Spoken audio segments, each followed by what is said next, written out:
La France bouge sur Europe 1 de 13h à 14h tous les jours avec Raphaël Duchemin et ses invités. Et tous les jours, juste avant 14h, Raphaël, vous nous proposez la solution du jour.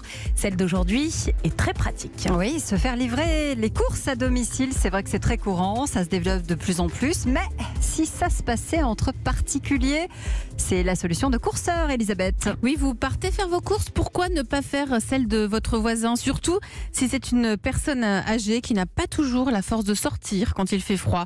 Le principe est simple, vous déposez une annonce à chaque fois que vous allez faire vos courses, un voisin la repère, il pourra vous demander de lui rendre service, c'est-à-dire lui faire ses courses et lui livrer ses courses. Le plus, c'est que à chaque commande, la personne que vous livrez vous verse une contribution de 2,50 € plus 10% du montant de sa commande. Bonjour Sébastien Vray. Bonjour. Merci d'être avec nous. Vous êtes le fondateur de Courseur. Comment est-ce que vous avez eu l'idée de créer une entreprise de livraison pour voisins finalement? En fait, mes antécédents d'entrepreneurs militants m'ont fait passer de création d'un bar où tout était bio avec musique électro. J'ai fondé une ONG sur la qualité de l'air qui s'appelle Respire et qui est maintenant aujourd'hui très connue. Qu'on connaît évidemment. Et en fait, cette envie de militer, elle a toujours été accompagnée de valeurs. Et comme moi je suis du terroir vendéen, je me suis dit mais il y a tellement la nécessité de prendre sa voiture, elle est forte. Donc comment on identifie des comportements existants et on se plug dessus, on optimise l'existant comme de la vraie économie collaborative. Et les courses sont apparues comme une action naturelle. Oui, alors vous parlez d'économie collaborative. Votre concept, il est à mi-chemin entre la solidarité et le business. Alors une entreprise a besoin de vivre et en fait la solidarité, elle s'exprime déjà entre voisins, dans la famille. En revanche, quand la solidarité, elle s'exprime tout le temps, il y a le don, mais à un moment, le contre-don permet aussi d'effacer ce déséquilibre. Et il n'y a aucun tabou aujourd'hui à dire, parce qu'il y a 80% du territoire qui n'est pas desservi par la livraison. Il y a beaucoup de gens qui sont en perte d'autonomie sur tout le territoire.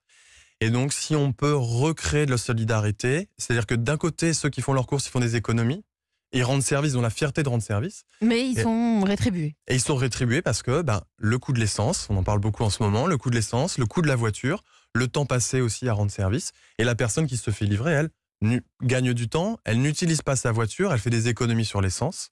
Donc en fait, tout le monde est un peu gagnant dans l'histoire. Alors concrètement, comment ça marche si j'ai envie voilà, je dépose une annonce, si je compte aller faire mes courses, il faut choisir un magasin en particulier? Oui, voilà. Alors, on a notre premier partenaire depuis juillet qui est Leader Price. Et en fait, dans 73 magasins en France, donc ça n'est pas accessible encore à tout le monde, mais on y travaille fortement. Je dis, comme sur Blablacar, quand vous dites je vais à Lille, là, je vais à Leader Price ce soir à 18h. Et ensuite, quand vous voulez vous faire livrer, vous avez les personnes qui ont annoncé faire des courses. D'accord. Et si elles ont annoncé faire leurs courses, ça veut dire qu'elles sont proches de chez vous. Donc, on est sur de l'optimisation, on ne va pas créer du Uber et faire des trajets de plusieurs kilomètres parce que c'est pas rentable et c'est pas du tout le but. Et à partir de là, vous sélectionnez par exemple Thibaut ou Ronan à Anglette et vous les sélectionnez et vous faites votre liste de courses directement dans l'application parce qu'on a toutes les bases de données du magasin, on a bossé. Et ensuite, Thibaut ou Ronan, ils vont recevoir un SMS et une notification. Et elle veut dire, tiens, il y a Sébastien qui a besoin de te faire les courses, est-ce que tu peux le faire ? C'est le nouveau prends-moi le pain, quoi. Oui, c'est un peu ça. Marie ? Moi, j'adore parce que c'est vraiment concilier le business avec le sens. Donc, tout est là, c'est vraiment dans l'air du temps. Je me demandais juste, par exemple, pour les personnes âgées qui n'ont pas forcément de téléphone portable ou qui ont de l'arthrose dans les doigts, qui ne voient pas très bien, comment elles font pour sélectionner les provisions du magasin qui va avec vous ? C'est la question du moment. Là, je sors du salon Silver Expo qui est à Porte de Versailles. Oui, c'est en ce moment. C'est en ce moment, donc on a notre stand là-bas. Les personnes âgées, oui, en fait, on ne peut pas s'adresser aujourd'hui à toutes les personnes âgées qui ne sont pas digitalisées, de toute façon.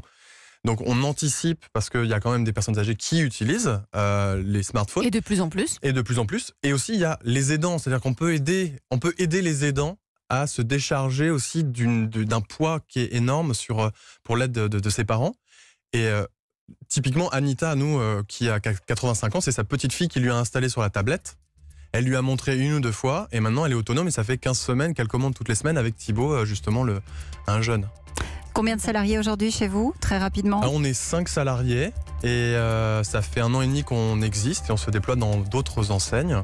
Et on fait partie notamment d'un grand réseau qui s'appelle Silver Alliance, que je vous conseille d'aller voir parce que c'est un regroupement d'entreprises qui cherchent à bien vieillir, à faire bien vieillir les gens chez eux, parce que ça, c'est une grande problématique sociétale. Et c'est très important. Ça s'appelle Courseur. Merci d'être venu nous la présenter.